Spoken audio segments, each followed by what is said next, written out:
You are listening to a Clarkesworld Magazine podcast with your host and narrator, Kate Baker. Greetings, Clarkesworld citizens. I hope this podcast finds you well. We're already on our 6th story for the month of December. Cannot believe how fast the time has gone. I hope that you're enjoying the month. I hope that you're staying warm or cold, depending on where you're listening from. And I hope that the holidays, if you're celebrating, aren't too stressful for you. Thank you for taking the time to listen to yet another podcast, or welcome in if this is your first. As always, we appreciate any bit of support that you can give the magazine. So if you can do so, please go to patreon.com/Clarkesworld to see how you can become a part of this wonderful magazine each and every month. Our 6th story for the month of December 2022, issue 195, is titled Left to Die and is by Vandana Singh. Vandana Singh, who could be found at the website vandana-writes.com, is a writer of speculative fiction and a professor of physics and environment at Framingham State University, a small public institution near Boston. Her critically acclaimed short stories have been reprinted in numerous best-of-year anthologies, and her collection, Ambiguity Machines and Other Stories, by Small Beer Press and Zuban 2018, was a finalist for the Philip K. Dick Award. Her most recent work is a short collection of essays and stories, Utopias of the Third Kind, PM Press 2022. Vandana's academic background is in particle physics, but for over a decade she has been working on transdisciplinary, justice-centered reconceptualization of the climate crisis at the intersection of science, economics, sociology, philosophy, history, and future studies. And if you like what you hear, you can go back to Infinities and Cry of the Carchel. So, my dear listener, I hope you can sit back, relax, and let me tell you a story. They had left her to die. Binu had realized that too late. At the time, she thought she was only being pragmatic and perhaps a bit noble. "Leave me. I'll be all right," she had rasped, gritting her teeth against the pain, looking into Nico's eyes as he bent over her. Her mouth had tasted the salt of blood. Nico had gotten up, shaking his head at her. As the wave of pain subsided, she had seen them look at each other, Nico and Sheila, the loves of her life. It was a look that said volumes, and all at once she had known. They looked at her again, and in the light from her headlamp, their eyes behind the visors of their cheoplastine suits were the eyes of strangers. Sheila bent down and tucked the sheet over her carefully. "She wants to cover my face," Binu thought wildly. "We'll come back for you, soon as we can," Nico said, his voice thick, and she knew he regretted leaving her to die, but not enough, and that he was ashamed of lying. The glow in the sky that indicated the arrival of the emergency lander over to the west gave them excuse enough to hurry, but she knew that they did not intend to return for her until she was dead. A desperate cry sounded from her throat. It startled her to hear in her voice the sound of a wounded animal, but they were already gone, and there would be no chance for explanations, for pleading, for asking, "Why have you abandoned me?" The ugly word murder she pushed out of her mind. Lying on the uneven ground, she shifted a little and gasped with pain. The pain subsided and she breathed more easily. The malfunctioning cheoplastine suit had partially sealed the long cut in her back, but it still hurt every time she moved. They had put the sheet under her when she refused the shelter of the tent, which they had collapsed and laid to one side. She was slightly claustrophobic at the best of times. At this moment, a small stone or twig was pushing into her back, and for some reason, this was becoming a source of extreme annoyance. Death should either be very quick or reasonably comfortable, she thought. Breathe. Breathe. How many breaths left? The part of her mind started counting. She shut it up and instead looked at the great mother planet, Lalmuk, striped red and orange, hanging from the night sky like an enormous pregnant belly. Through the crack in her visor, she was breathing the unfiltered air of the alien moon. The air smelled like rotting, oversweet fruit, punctuated with tendrils of unfamiliar aromas, for which her body had no measure. The tree-like creatures around her were sessile animals, reportedly harmless, hard for an earthling not to think of them as trees. The orange glow from the planet and the flickering phosphorescence of the tree trunks created a phantasmagoric light show, and all around her the alien forest whispered, muttered, cackled, and hummed. She was in a dream, except this dream was real. Who would have thought that she, Binu, mining engineer and explorer of habitable worlds, was to die on an alien moon circling a gas giant 17 light-years from home? The electromagnetic disturbances created by the 2 large storms on the mother planet were roughly periodic, and they had taken every precaution that 7 years of training for Zebos Galactic had drilled into them. The orbiting ship had its emergency rescue lander on standby. The exploration crew had landed during the EM minimum, and there were emergency flares if communication failed. And yet, communication had failed. The magnetosphere had extended a long finger toward them, frying Binu's suit and severely damaging those of the other 2. That had been when? 3 days according to standard Earth measures, or a lifetime ago, when she had been another person, confident, experienced, laughing Binu with her 2 lovers striding beside her, eager to explore Lalmuk's largest moon for a prospective mining station. For 3 days they had been stranded in the forest clearing, without any way to communicate with the ship until it rose over the horizon. Today, the orbiting ship would have edged into range for contact. The next EM maximum was expected to occur in 16 days or so, but there was a narrow window for rescue because Binu's injuries meant that her suit life support capabilities were strained to the utmost. Once the suit died, she too would die without emergency help. The air was breathable, but the EM pulse had messed with her implants despite their vaunted defenses, and 3 vital organs were limping along on their own. She would be lucky to last an hour after the suit died. Since the comm breakdown, they were unable to speak to each other through their suits unless they pressed their helmets together and raised their voices, except for Binu, whose visor had cracked. Staying in the clearing for 3 days had tried them. The forest was filled with apparitions, ghostly murmurings, and flutterings at the edge of hearing and sight.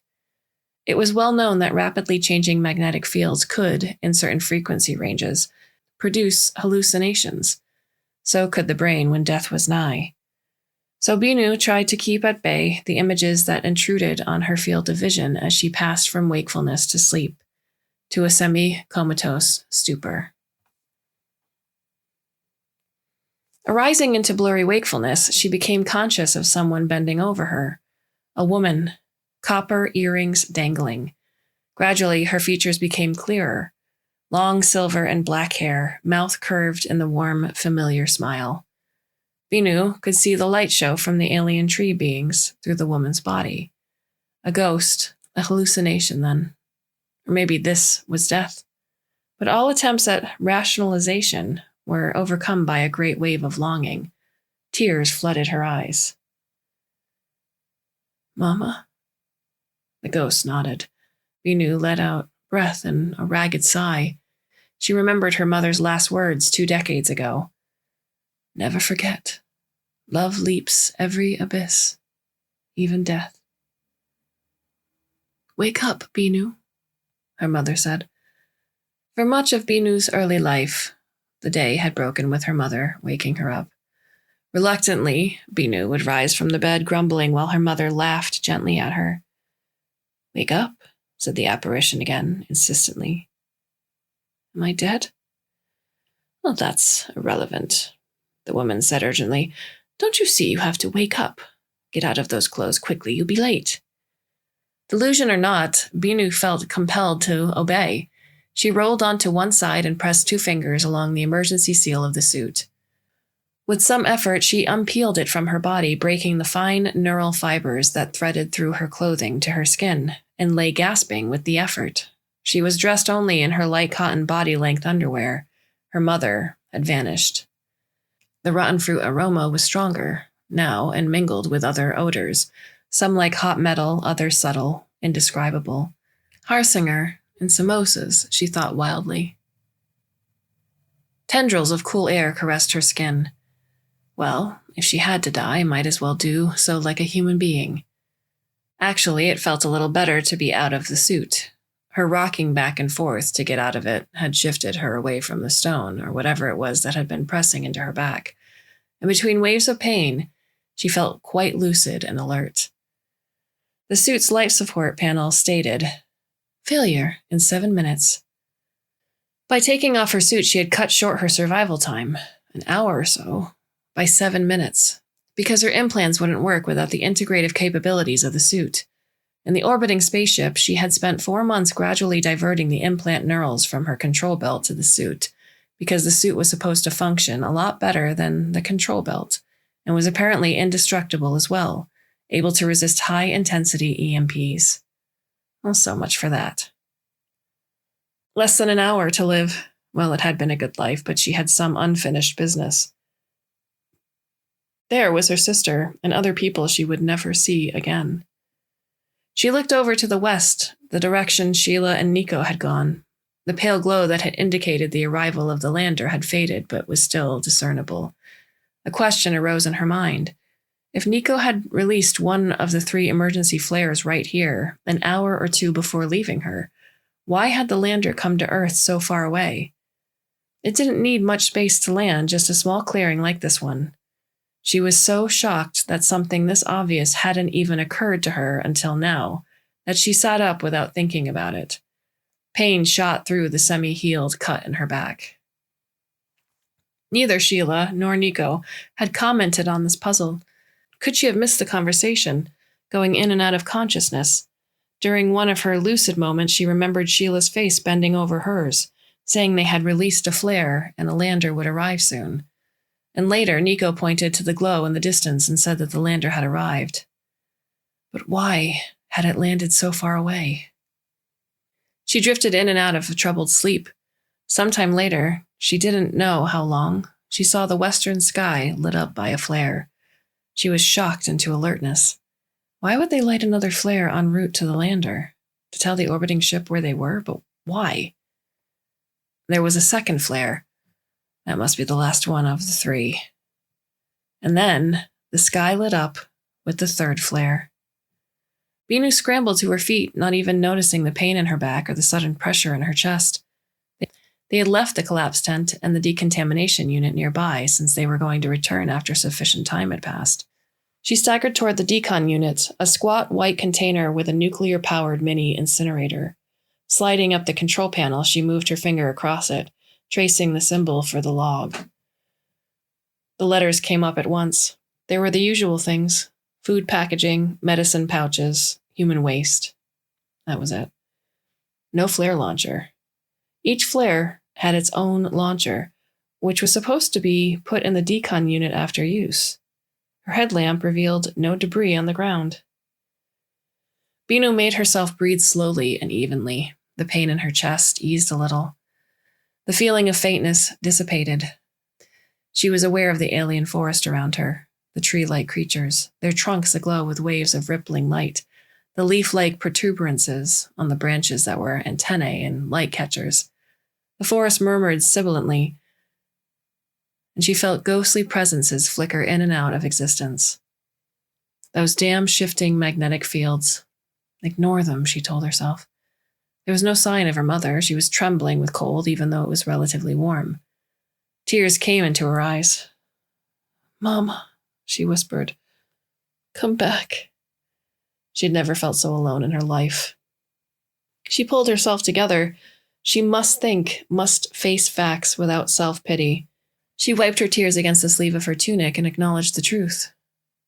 They left me to die. They told me they had released a flare. And then they said the lander had landed quite some distance away. There was no flare and no lander, just some random phosphorescence from this damn forest. They used that excuse to get far away to signal the lander. By the time it comes, they expect me to be dead. Didn't they have the guts to get rid of me directly? I saw the way they looked at each other. Mission accomplished. How could they do this to me when I gave them both my love and trust? Signed over all I had. That was it, of course. The one priceless thing she had, the family legacy, the petrified eye of an extinct monster her mother had found on a far planet. The three of them, in a state of advanced intoxication, had willed to the other two their most treasured thing. And really, if she thought about it, hers had been the only thing of much value. It occurred to her that Nico and Sheila had been lovers before she had met them. They went way back. They had told her they loved her, that she completed them, and she had been stupid enough to believe them. Bitter, the taste of betrayal. Then, slowly, she became aware of a new sensation, scrutiny. She knew with absolute certainty that she was being observed. Her skin prickled. She turned around very carefully, but there was nothing beyond the alien tree beings. She had the sense of being the subject of a great, puzzled, curious regard, but without directionality. It was not like the sensation of ghostly presences, which were localized and shifting. She was held within some kind of distributed awareness.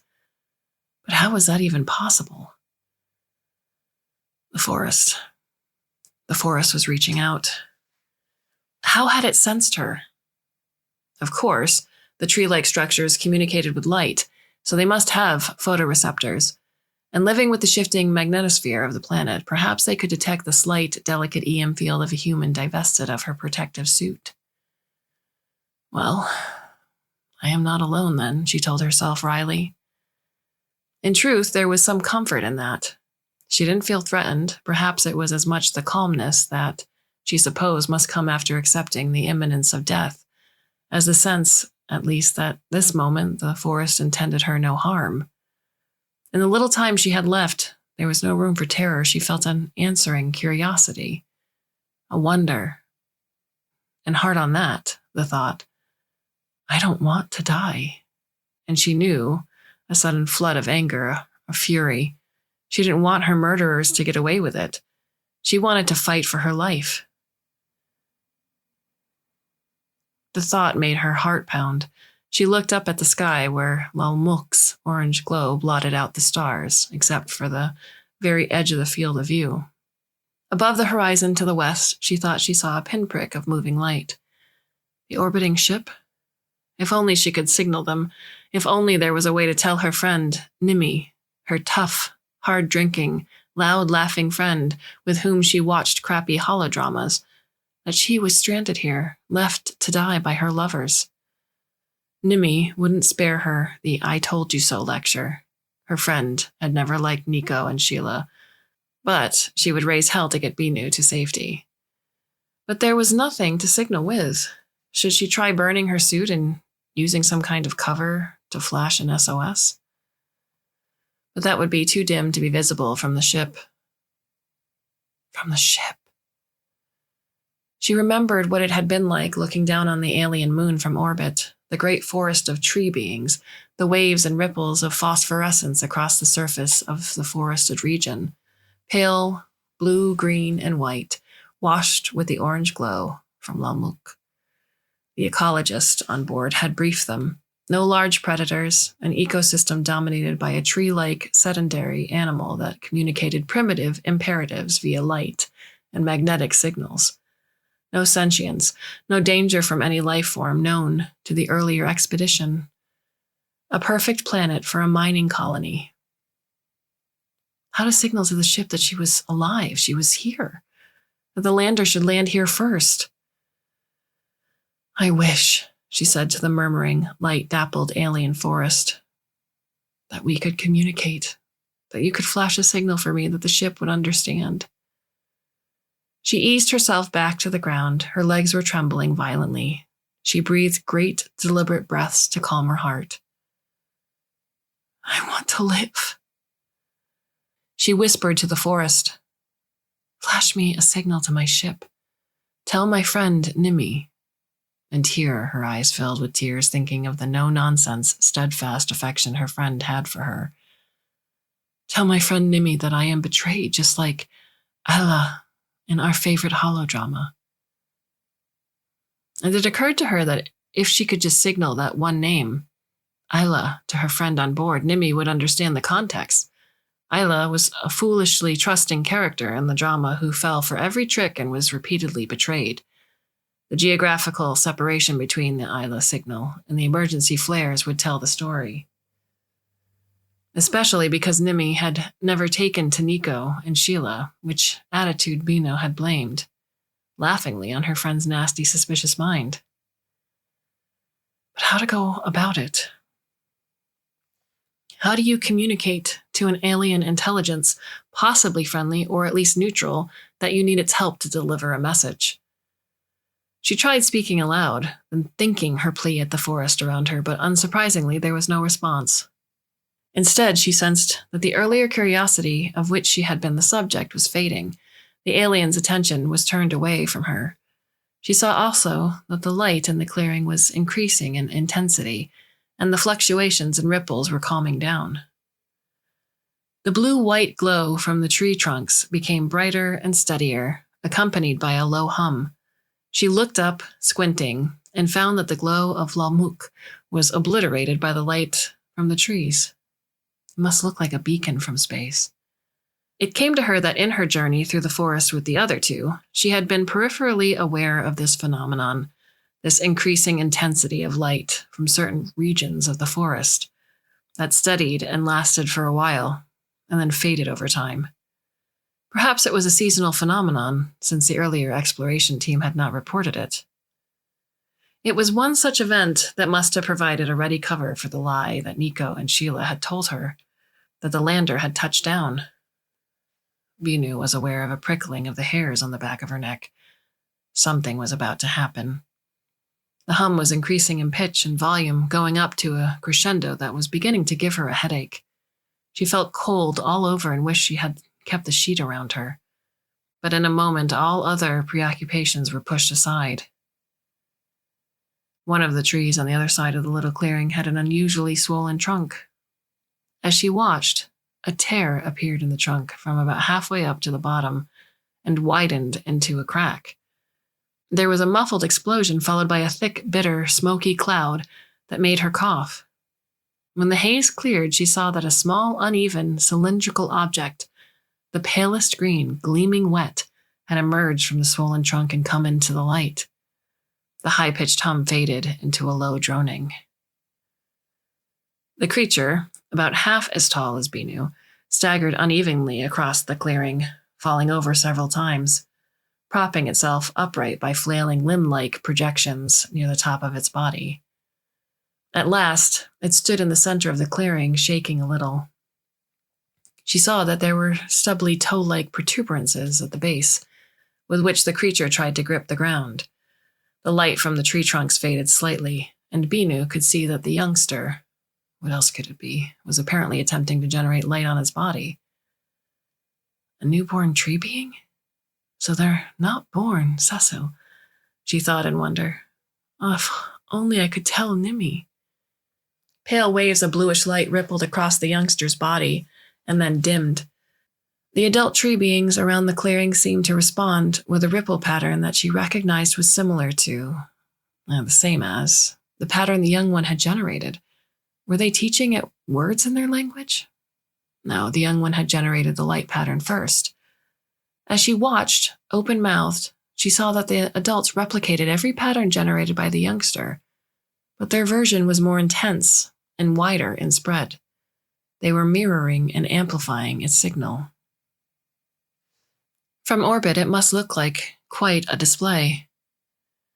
After a while, the patterns of light became too complex, and she couldn't tell who was mirroring whom. Eventually, the youngster staggered back, tripping and falling toward what she had named the mother tree. It clambered into the chamber from which it had emerged, and the mother tree went dark. But the light in the clearing, although dimmer than before, remained steady. Binu rubbed her eyes. What had she just witnessed? Perhaps the youngster would emerge again later, and the mysterious exchange repeated?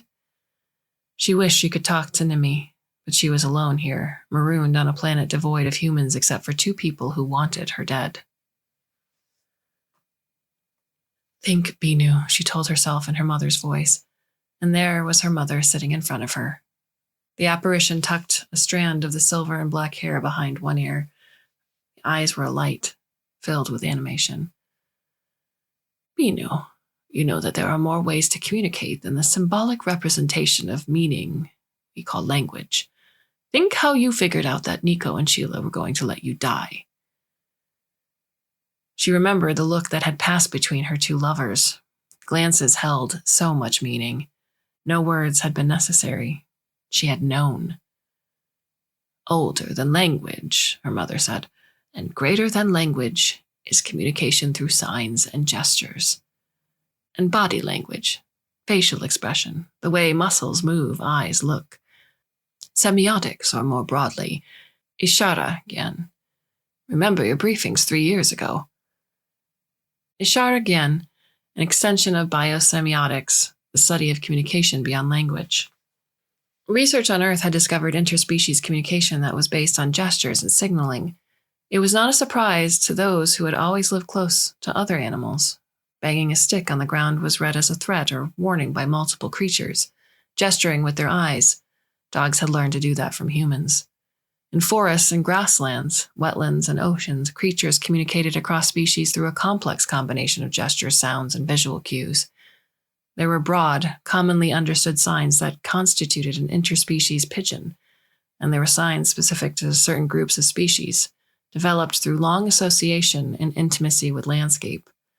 Like wolves and humans in the steppes of Central Asia, she recalled. But that was Earth. This was an alien moon with alien life forms that were not even considered sentient. If it had been hard to bridge the gap between humans and other Earthlings, how much harder across alien species? And was there any hope that there might be common ground for communicating? She realized suddenly how high the stakes were, not only for her, but for life on this moon. Long-held prejudice ascribed sentience to species that were mobile, created, and used tools. Granting sentience to certain plant communities on Earth had taken enormous hard work. Despite the evidence of sophisticated signals through mycorrhizal networks and chemical signals in the air, but sessile communications on other planets? Mining companies had declared that these were non-sentient. There was no evidence of meaningful communication networks. The briefings on the forest of the moon had said that the light displays were not sentient communication, but instead more likely to be random responses to changing magnetic fields, or, at the most, simple signals related to reproductive readiness, stress responses, and the like. If sufficient doubt was cast on this hypothesis, Zebos Galactic would likely lose its mining license. The thought filled Binu with unexpected joy. "How can I do what I need to do? Tell me, Mama." "I remember when you were born," her mother said. "I remember holding you as a tiny baby. When you smiled, I smiled. When you puckered up your face, I mimicked you. When you said, 'Ooh,' in wonder, I echoed that. Think, Binu." Yes, mirroring a newborn's child's facial expressions, their emotions, their sounds, was attunement. It made the child feel real, feel validated. I exist. My joys and my fears, my sense of wonder are all real. It was this mirroring of gestures, along with the holding and nurturing, that welcomed the child into the species, into the family of being.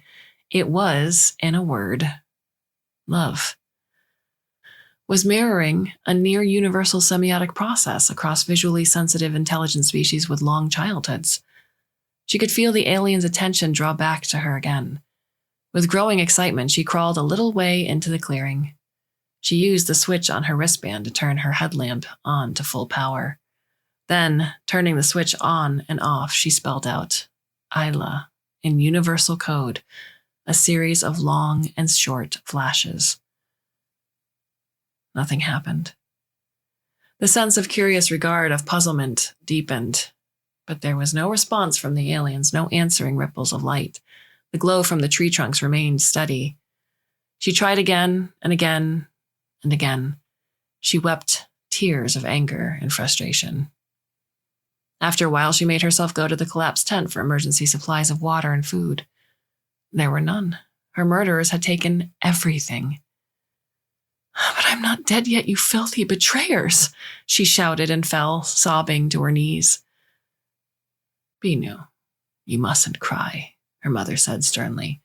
Conserve water and energy. Come on. Binu curled up on the ground in semi-comatose exhaustion. Sometime later, she came to her senses. She squinted in the light of the clearing, which held steady as before. Sitting up slowly, she rubbed her eyes. How long had she been out? By now, the lander must surely be making its way to the place from which Nico and Sheila had sent the flares. She had failed, then. Her wristband told her she had stayed alive outside her suit for nearly 3 hours. Wait a minute. 3 hours? I'm supposed to be dead. Fuck that, said her mother uncharacteristically. Listen, Binu. Think. Think back to what you witnessed. The child tree and the adults. They recognize the child as their own, a tiny, helpless being to raise, to love, to teach. But Mama, I am alien. I am alien. The forest knows you are here, but the forest doesn't know what you are. You must try to help it understand that you, too, are helpless. Binu rose slowly to her feet. She felt faint. The pain in her chest was a heavy weight that would not let her stay upright for long. But an idea was coming to her, a last straw notion. She took a step toward the center of the clearing. She fell. She got up, slowly, painfully. She staggered, her arms flailed. She got up again, walked 2 steps, and fell again. She thought wryly that she didn't really have to make up the routine given how she was feeling. A very strange sensation in her mind that felt like tendrils reaching out, an indescribable tickling sensation in her head. They had photoreceptors. They could see her and were very curious now. Her hand shook as she pressed the switch on her wristband. She spelled out, Isla, in universal, slowly. She stood still, waiting. Then, almost tentatively, the light from the trees began to fade, to near darkness, then bright again. Isla, said the alien trees in universal code. Again, the aliens mirrored her once more. She didn't know how long she stood there signaling. After a while, she noticed that the aliens were complicating the signals, adding little rifts and intensity shifts. The code for Isla became a theme in the visual symphony, obscured and washed over by the variations. Would her message be received and interpreted correctly? Her head began to pound in uneven synchrony with the ripples of light and dark. What were they trying to tell her? After a while, she was so exhausted, she had just had the strength to stagger to the edge of the clearing and lay herself down on the ground sheet. Had the signals been sufficiently clear from space? The light show was over. Her head receded. Well, she had done all she could. There was a shift in the alien forest's awareness of her that she couldn't interpret, but she had a sense of connection, an acknowledgement of her existence. She was filled with elation and a feeling of peacefulness.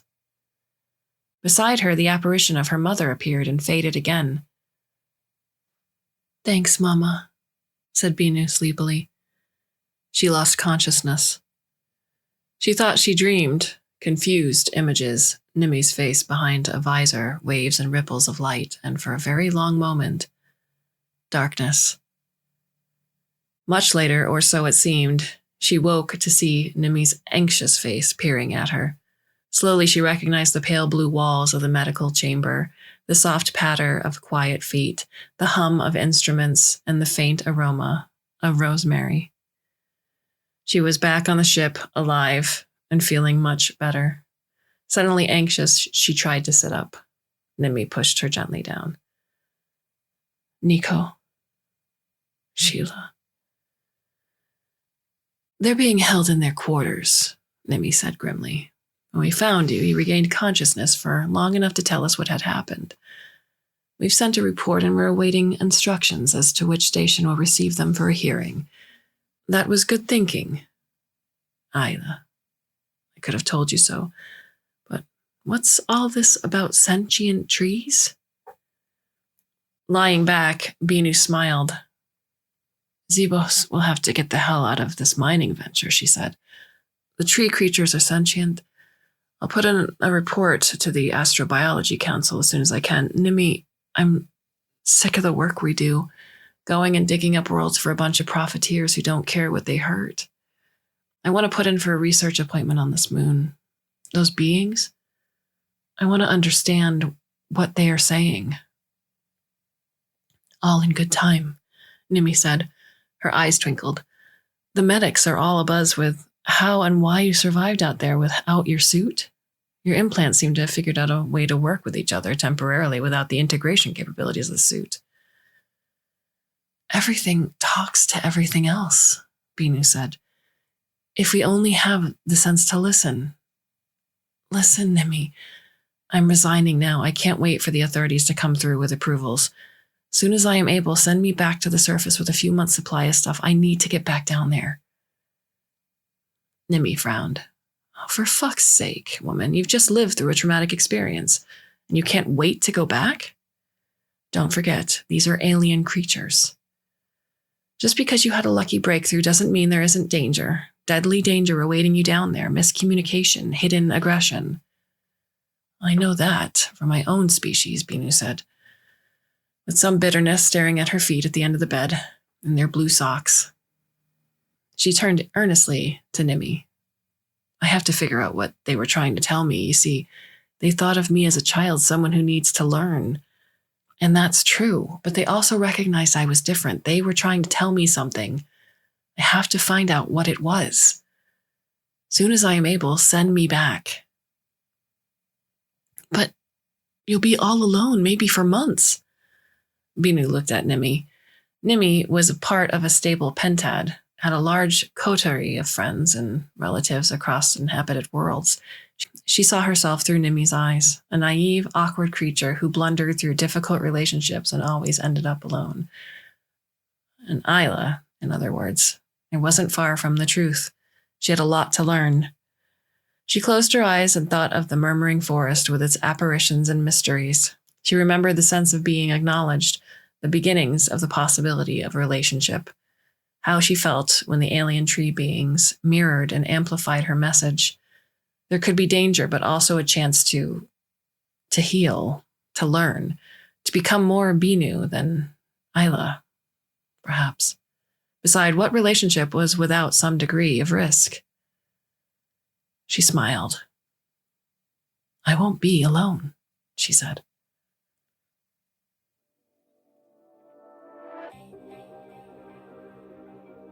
What are your thoughts on the story? You can leave us a comment over on Twitter. I'm Kate_Baker and Neil is at Clarkesworld. We hope you've enjoyed these stories thus far. We still have some to go for the month of December, and I do hope you'll come and join us, should you have the chance. So until then, my dear listener, I bid you a very fond and hopefully very temporary farewell.